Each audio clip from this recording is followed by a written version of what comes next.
RCD, a sintonia perfeita para ativar os seus sentidos. No ar, Dedinho de Prosa, com Genildo Lavinsky. E aí, pessoal, como é que tá? Tudo bem? Voltando aqui com mais um Dedinho de Prosa. Estamos no episódio 4. E eu lembrei pra vocês que antigamente era muito diferente do que é hoje a vida, né? Eu comecei uma fase de transformação lá no finalzinho dos anos 70 para 80, mas ainda na Rádio Excelsior da Bahia. Eu morando no pensionato, como eu já citei, lá no bairro do Tororó, na rua José Duarte, 108 exatamente, o pensionato da Dona Nice, onde eu era bem tratado, tinha muitos homens lá, só tinha homem, mas eu passava uma certa fomezinha, porque qualquer atraso a gente ficava sem almoço, a gente ficava sem o jantar. Aí eu voltava, às vezes, quando era durante o dia ainda, pro almoço, eu voltava para a Praça da Sé, andando, toque, toque, toque, com o tamanquinho, e ia comer o feijão coado de Clarindo Silva na Cantina da Lua. Várias vezes, Clarindo me ajudou muito. E à noite não tinha jeito, à noite tinha que dormir mesmo, porque eu não ia voltar andando para a Praça da Sé, e era demais para mim, e eu tinha o colégio para ir. Tinha que pegar um buzu na ida, voltar a pé para economizar, e nem sempre tinha um lanchezinho. Mas tudo bem, isso passou.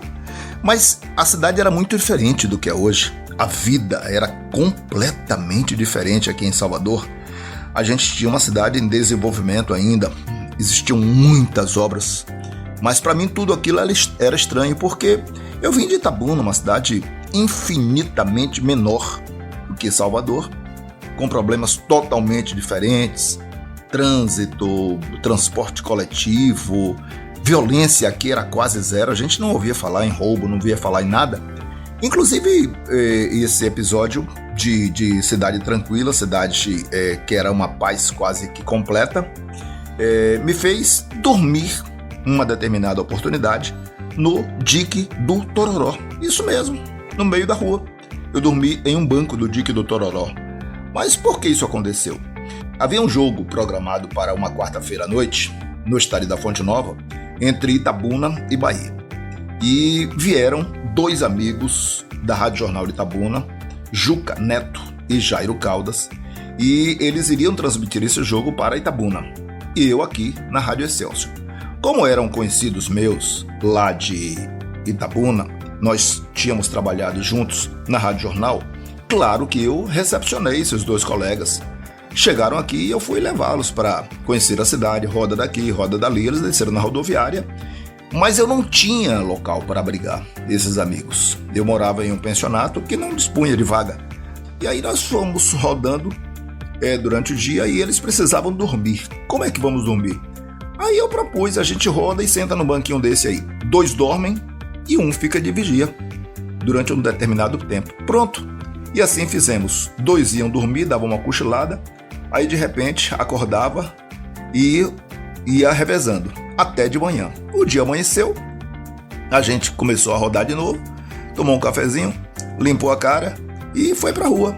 Comeu e de noite foi pra Fonte Nova. Depois do jogo, aí eles pegaram o buzu de volta pra Itabuna e foram pra lá. Mas ninguém mexeu com a gente. Eu lembro perfeitamente que era um banquinho, onde hoje fica aquela pizzaria ali no dique do Tororó, bem pertinho de onde há um platô para pescas. Aí dormiam um para um lado ou para o outro e um ficava em pé. Não tinha negócio de policiamento, perguntar o que era, porque ninguém estava roubando ninguém, não tinha nada. Então dormimos tranquilo. Hoje em dia está tudo mudado, está tudo diferente.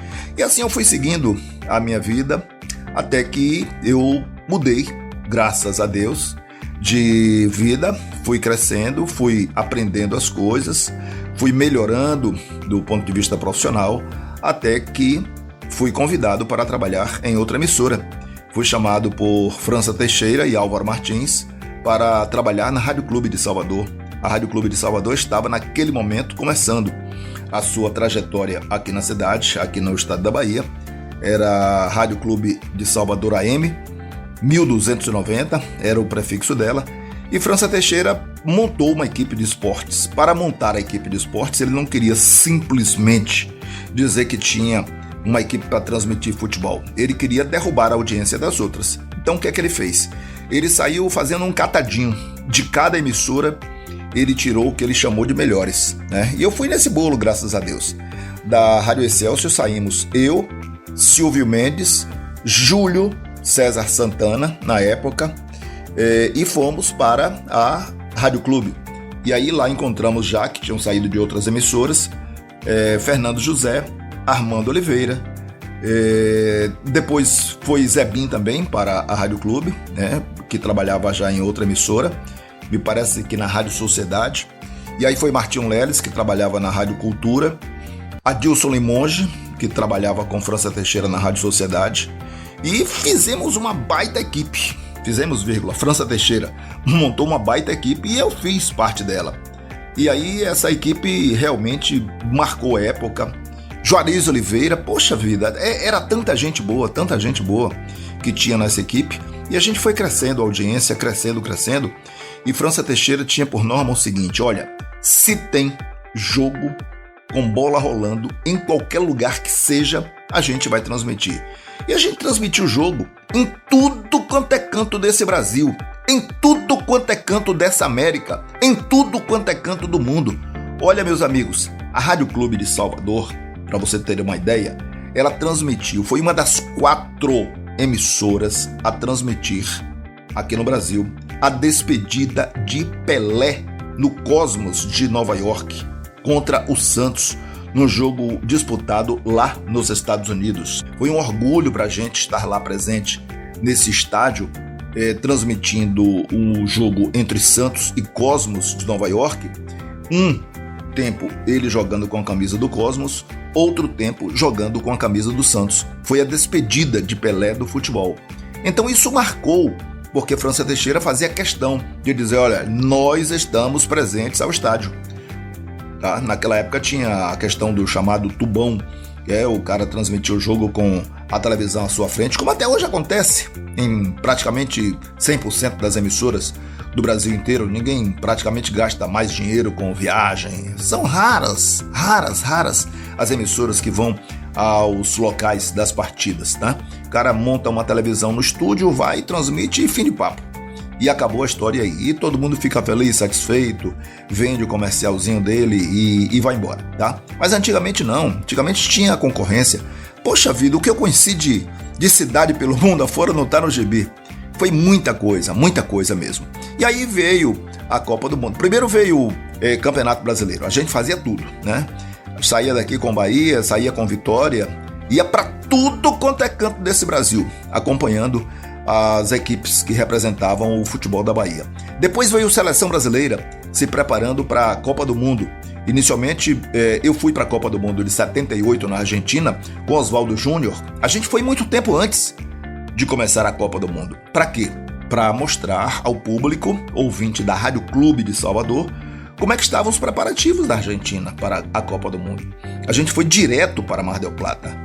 A gente parou em Mar del Plata e foi a série do Brasil. E lá nós ficamos durante muito tempo esperando a seleção brasileira. E durante as resenhas, a gente tinha programa pela manhã, meio-dia e à noite, a gente ficava mandando boletim por telefone, de lá para cá.